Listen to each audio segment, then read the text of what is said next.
जुवेरिया साहिबा कराची से, मैं ज़ोहर की नमाज अपने ऑफिस के केबिन में बैठ कर पढ़ती हूँ। खड़े होकर पढ़ूँ तो साथ वाले केबिन के सारे लोग मुतवज्जे होते हैं। क्या इस सूरत में बैठकर नमाज पढ़ी जा सकती है? नहीं जनाब, फ़र्ज़ नमाज खड़े होकर पढ़नी पड़ेगी। आप अपने चेहरे को ढांप लें, पर्दा कर लें, इस तरह से नमाज पढ़ लें ताकि कोई मुतवज्जे हो भी तो ना देखे आपको, लेकिन फ़र्ज़ नमाज बहरहाल खड़े होकर ही पढ़नी पड़ेगी। जुवेरिया साहिबा कराची से, मुझे ऑफिस से घर जाते हुए 1.5 घंटा लगता है। आजकल मगरिब जल्दी हो जाती है। घर पहुंचती हूँ तो क्या इस वक्त मगरिब की नमाज पढ़ी जा सकती है या वो क़ज़ा कहलाएगी? अगर क़ज़ा कहलाएगी तो क्या मैं रास्ते में गाड़ी में नमाज पढ़ सकती हूँ? मैं अकेली होती हूँ और आगे ड्राइवर होता है, सूरत में क्या बेहतर है? आपको उतर के नमाज पढ़नी पड़ेगी। अब घर पहुँच के नमाज क़ज़ा हो रही है या नहीं हो रही है तो मैं नहीं बता सकता।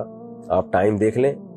आजकल मोबाइल में एप्लीकेशन आ रही हैं जिनमें मगरिब का टाइम, हर नमाज का टाइम लिखा हुआ होता है। इशा के टाइम से पहले अगर आप घर पहुँच जाती हैं तो पढ़ लें, और अगर ऐसा नहीं है, आप जब घर पहुंचती हैं तो इशा की नमाज क़ज़ा हो चुकी, मगरिब की नमाज क़ज़ा हो चुकी होती है, तो फिर आपके लिए रास्ते में गाड़ी रोक के नमाज पढ़ना फ़र्ज़ है।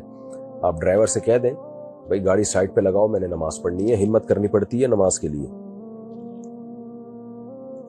तो फ़र्ज़ नमाज पढ़ लें। सुन्नतें अगर कोई मजबूरी हो तो फिर छोड़ी भी जा सकती है। इंडिया से किसी ने पूछा है, एक उम्र रसीदा औरत जो कि 58 साल की हैं, शदीद बीमारी से उठती हैं और नमाज पढ़ते वक्त इनसे पैर मोड़ा नहीं जाता।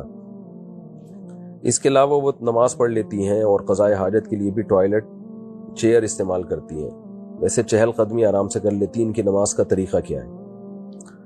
भाई जिस तरह से मुमकिन है पढ़ लें। नमाज में पाँव मोड़ा नहीं जा रहा तो सीधा कर लें, किबले की तरफ कर लें पाँव। तो खड़े होके पढ़ सकती हैं, खड़े होके लाजमी पढ़ें, फिर बैठना जायज़ नहीं है फ़र्ज़ नमाज में। और अगर खड़े होकर पढ़ना मुमकिन नहीं है तो फिर बैठ के पढ़ लें। पाँव फोल्ड करना मुमकिन नहीं है तो किबले की तरफ पाँव कर लें सीधा। अब्दुल्ला रहमान मुल्तान से कहते हैं, मैं एक डॉक्टर हूँ, मेरी अहलिया मेरे निकाह में है लेकिन अभी रुखसती नहीं हुई।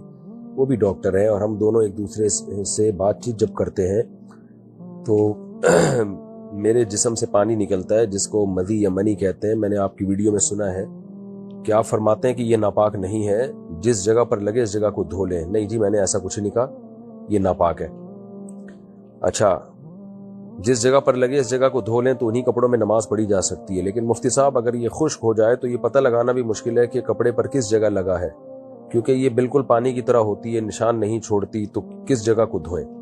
अगर ना धोएं तो उन्हीं कपड़ों में नमाज पढ़ना नामुनासिब लगता है और जहन में खदशे की वजह से नमाज मुतासिर होती है। लंबी ड्यूटी तकरीबन 15 घंटे होने की वजह से नमाज के टाइम बार बार कपड़े तब्दील करना भी मुमकिन नहीं।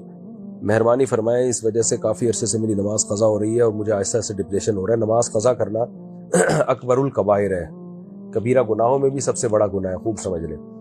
बाकी ये जिस जगह लगे तो अंदाजे से उस जगह को धो लें। अगर खुश्क हो गई है, पता ही नहीं चल रहा कहाँ लगी है, तो भी अंदाजे से। तो इसमें 100% यकीन होना ज़रूरी नहीं है कि कहाँ लगी है। अंदाज़ा लगाएं भाई यहाँ लगी होगी, धो लें, बस नमाज पढ़ लें, उसमें ज़्यादा टेंशन में ना जाएं। और ये नापाक है, मैंने कहीं नहीं कहा कि पाक है ये।